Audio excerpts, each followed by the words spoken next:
అందరికీ జై భీమ్. నేను Rajesh Mahasen. Welcome to Mahasen media. Election result వచ్చిన దగ్గర నుంచి చూస్తున్నానండి, చాలామంది చాలా రకాలుగా నాపై ముఖ్యంగా విమర్శలు చేస్తున్నారు, ఆరోపిస్తున్నారు, బూతులు తిడుతున్నారు, రకరకాల అనాలిసిస్లు చేస్తున్నారు. కొత్త కొత్త మోకాలన్నీ వచ్చి జగన్మోహన్ రెడ్డి అధికారంలో ఉన్నప్పుడు అతని మీద పోరాడడానికి ఎప్పుడు వీళ్ళు ఎవరు కనపడలేదు. కానీ ఇప్పుడు మాత్రం ఎవరెవరో కొత్త కొత్త వాళ్ళు అందరూ వచ్చేసి రాజేష్ మహాసేన్ అలాగైపోయాడు, రాజేష్ మహాసేన్ ఎలాగైపోయాడు, జీవితం నాశనం అయిపోయింది, బర్బాద్ అయిపోయింది. బాబా ఒకటి కాదు రెండు కాదు. అయితే వారిలో ఎక్కువ శాతం మంది ఈ ముగ్గురు నాయకులతో నన్ను పోలుస్తున్నారు. నా ఫోటో కూడా వీరు పక్కన పెట్టి వీళ్ళ నలుగురు పరిస్థితి ఏంటి, వీళ్ళ నలుగురు బతుకు బస్ స్టాండ్, వీళ్ళ నలుగురు ఎలాగైపోయారు, వీళ్ళ నలుగురు దురదృష్టవంతులు, ఇలా రకరకాల అనాలిసిస్లు చేస్తున్నారండి. దాని గురించి ఒక చిన్న వివరణ ప్రజలకు ఇవ్వాలని నేను ఈ రోజున ఈ వీడియో ముందుకు రావడం జరిగింది. అడక్కపోతే అమ్మాయిన పెట్టదనేది సామెత, చెప్పకపోతే నిజం అమ్మకు కూడా తెలియదు అనేది ఇప్పుడున్న నానుడి. ఎందుకంటే వాస్తవం ఏంటనేది తెలియకపోతే జరిగే ప్రచారాన్ని నిజమని నమ్మే పరిస్థితి ఉంటుంది. ఇక్కడ మనం చూడొచ్చు, కళ్యాణ్ దిలీప్ శంకర్ గారు, ఆయన సుప్రీంకోర్టు అడ్వకేట్, అలాగే జనసేన సానుభూతి పరులైన, ఇక రెండోది ముద్రగడ పద్మనాభం గారు పెద్ద తరం నాయకుడు ఆయన, ఇక మూడోది పోతున్న మహేష్ గారు, ఆయన జనసేన నాయకులు, విజయవాడ ఈస్ట్ ఆర్ వెస్ట్కి ఆయన ఇన్ఛార్జ్గా కూడా పనిచేశారు, జనసేన పార్టీలో రాష్ట్ర నాయకులుగా కూడా ఉన్నారు. వీళ్ళ ముగ్గురులో ఉన్న కామన్ పాయింట్ ఏంటంటే పవన్ కళ్యాణ్ గారిని వ్యతిరేకించారు. వీళ్ళ ముగ్గురు పవన్ కళ్యాణ్ గారిని వ్యతిరేకించారు. అలాగే ఎలక్షన్ ముందు ఒక 2-3 వీడియోల్లో రాజేష్ మహాసేన్ కూడా వ్యతిరేకించాడు. కాబట్టి వీళ్ళ నలుగురు ఒకటేని కలిపేస్తున్నారు. అసలు వీళ్ళకి నాకు పోలికి, ఈ నాయకులకి నాకు పోలికే లేదు. ఇప్పుడు మనం పోల్చాలంటే ఒక యాపిల్ని ఇంకొక యాపిల్తో పోల్చాలి, ఒక దానిమ్మకాయని మరో దానిమ్మకాయతో పోల్చాలి, ఒక బత్తకాయని మరో బత్తకాయతో, అలా మనం దేన్ని దానితోనే పోల్చాలి తప్ప ఒక యాపిల్ని ఒక దానిమ్మకాయతో పోలుస్తామా, లేకపోతే ఒక దానిమ్మకాయని ఒక బత్తకాయతో పోల్చగలుగుతామా? అసలు సంబంధం లేని పోలిక తీసుకొస్తున్నారండి.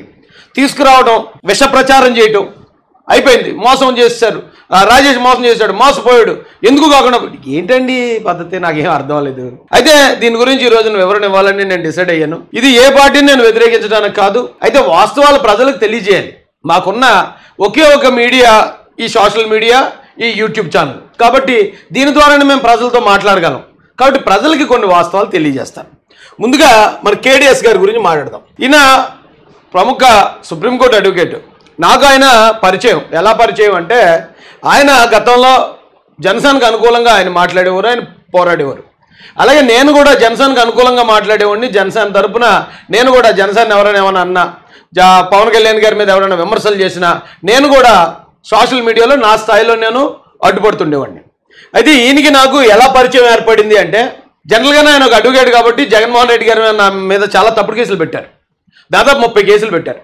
ఇవన్నీ కలిపి హైకోర్టులో క్వాష్కి వెళ్ళమని నాకు ఎవరో స్నేహితుడు సలహా ఇస్తే, ఇప్పుడు ఎవరికి ఇవ్వాలి మరి ఈ కేసులను ఆలోచించినప్పుడు ఈయన ఇద్దరు ఒకే పార్టీకి సానుభూతి పరులుగా ఉన్నాం కాబట్టి ఆయనకి ఇస్తే ఖచ్చితంగా న్యాయం జరుగుతుంది, నిలబడతాడనే ఉద్దేశంతో నేను వారిని సంప్రదించడం జరిగింది.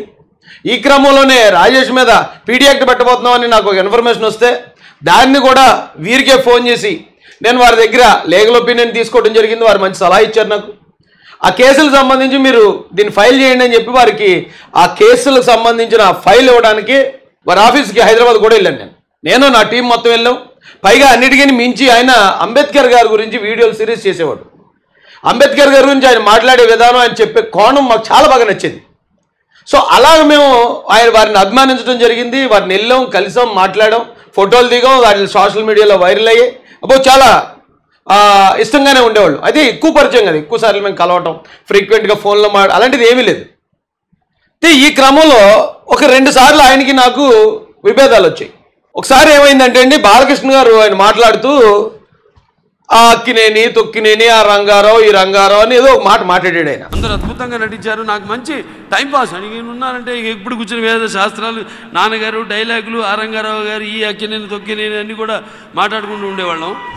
మాట్లాడితే దాని మీద ఈయనకి కోపం వచ్చి రంగారావు గారిని అవమానించారు. అంటే రంగారావు గారు కాపు కులస్తులు కాబట్టి ఈయన కొంచెం కాపు కులానికి అనుకూలంగా మాట్లాడతారు ఎక్కువ వీడియోలు. సో వారికి అది దాని మీద బాధ వచ్చి ఉండొచ్చు, కోపం వచ్చి ఉండొచ్చు.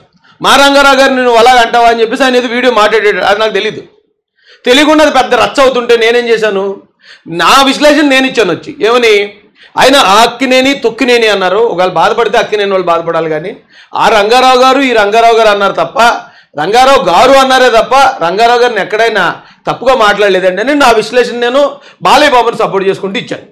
అప్పటికి ఆయన వీడియో మాట్లాడారు అనేది వాస్తవంగా నాకు తెలియదు. వెంటనే వారు ఏం చేశారంటే ఒక పోస్ట్ పెట్టారు. నిజానికి ఇది అంతా ఎందుకు చెప్తున్నానంటే, మేమందరం స్నేహితులు అనుకోండి, అవును వీళ్ళందరూ ఒకటే బ్యాచ్ అని చెప్పి అందరినీ కలిపితే వాళ్ళకి అర్థం ఉంది.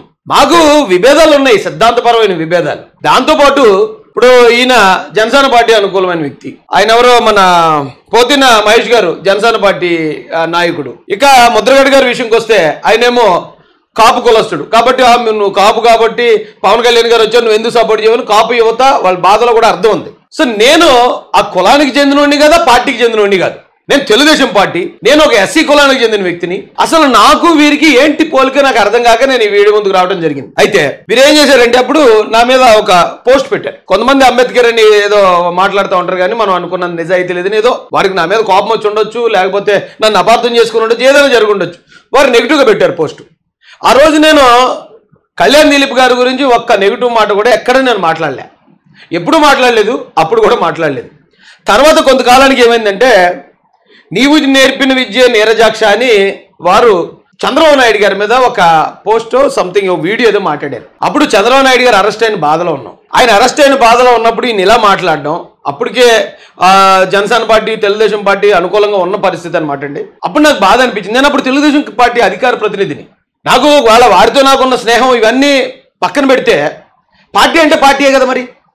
ఇప్పుడు నేను ఏ పార్టీ కోసం పనిచేసినా అలాగే పనిచేశానండి. నేను మొదట వైఎస్ఆర్సీపీ కోసం పనిచేశాను. ఆ వైఎస్ఆర్సీపీలో జగన్మోహన్ రెడ్డి కోసం ఎక్కడ దాకా వెళ్ళాలి అక్కడ దాకా వెళ్ళాను. తర్వాత నేను పవన్ కళ్యాణ్ గారికి అనుకూలంగా ఉండటం మొదలుపెట్టాను.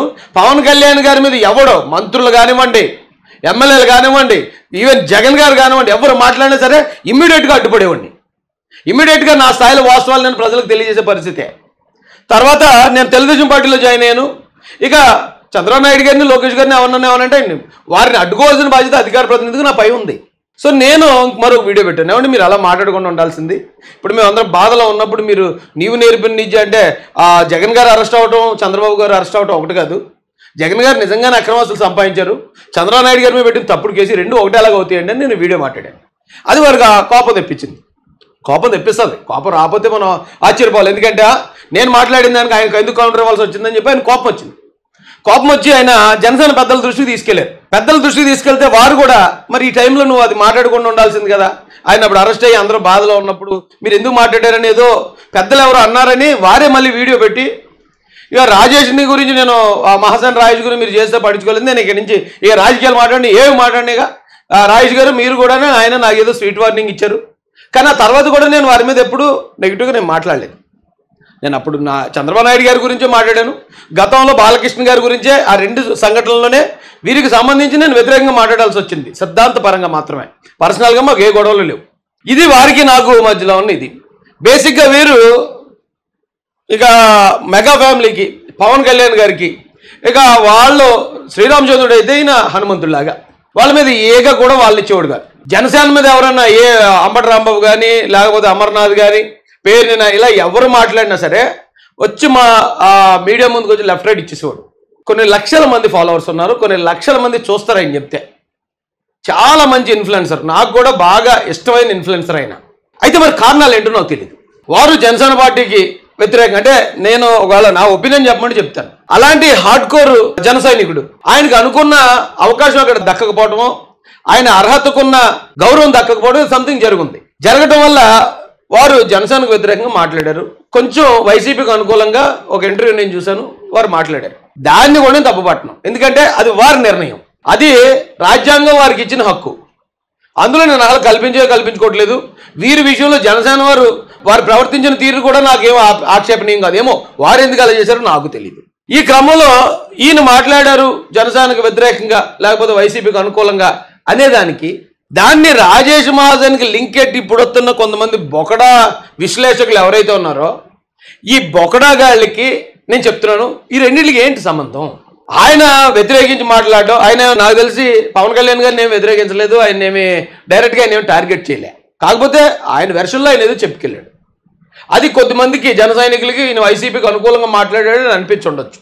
నేను మాట్లాడిన దానికి నేను చేసిన అంటే నా పరిస్థితి ఏంటి? ఇప్పుడు నేనేమి పవన్ కళ్యాణ్ గారు నాకేదైనా గుర్తింపు ఇవ్వలేదనో, పవన్ కళ్యాణ్ గారికి నాకు మాట వచ్చు, లేకపోతే ఏదైతే జనసేన పార్టీ ఉందో ఆ జనసేన పార్టీ నన్ను సరిగా గుర్తించలేదను నేను వారి మీద ఆ వ్యతిరేకత వ్యక్తం చేయలే. నేను వ్యతిరేకత వ్యక్తం చేసిన దానికి క్లియర్ కట్గా కొన్ని వర్గాలకు, ఇప్పుడు నేను పవన్ కళ్యాణ్ గారిని వ్యతిరేకించలేదు, ఆయన స్టేట్మెంట్ని వ్యతిరేకించాను. ఆ స్టేట్మెంట్ కొన్ని వర్గాలకు అది వ్యతిరేకం అనేది నా దగ్గర ఇంకో ఎవిడెన్స్ ఉంది, అది కూడా చూపిస్తాను. అయితే ఎందుకు కళ్యాణ్ దిలీప్ సుంకర్ గారిని అంటే ఒక జనసేన నాయకుల్ని ఒక తెలుగుదేశం నాయకుడైన రాజేష్ మహాసేన్తో ఎందుకు పోలుస్తున్నారు? ఎందుకు కంపేర్ చేసి అందరినీ బదనాం చేసే ప్రయత్నం ఎందుకు చేస్తున్నారు?